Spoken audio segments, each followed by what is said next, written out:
secteur de l'enseignement n'est pas en reste. Les établissements scolaires non viables sont appelés à disparaître. C'est le cas du complexe scolaire du 22 décembre situé dans la commune de Lingouala. Que reproche-t-on à cette école? L'inspecteur général de l'EPSP, Prosper Lutuligay, motive la décision du ministère.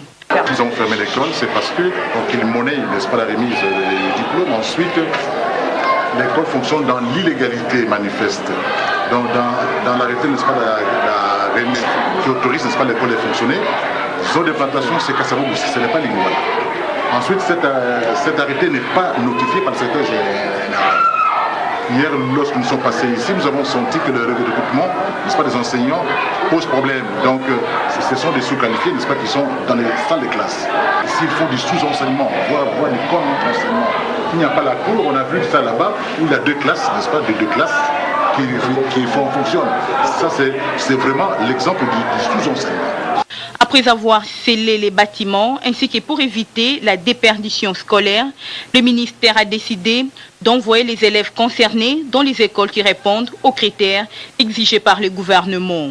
L'inspecteur provincial du CUN Centre, Isaac Mbemba, est chargé du suivi de cette opération. Avec le complexe scolaire du 22 décembre, c'est le début de la série.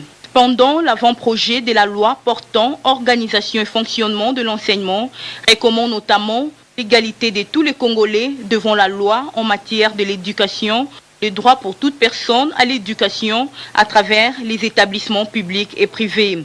Au complexe scolaire Les Miquets, on s'est réjoui d'être sur la même longueur d'onde que le gouvernement qui exige les bâtiments viables pour le bien-être des enfants. Et c'est ainsi qu'il a été organisé une séance solennelle de reconnaissance en mémoire de sa promotrice, Clémentine Yembo Chabani.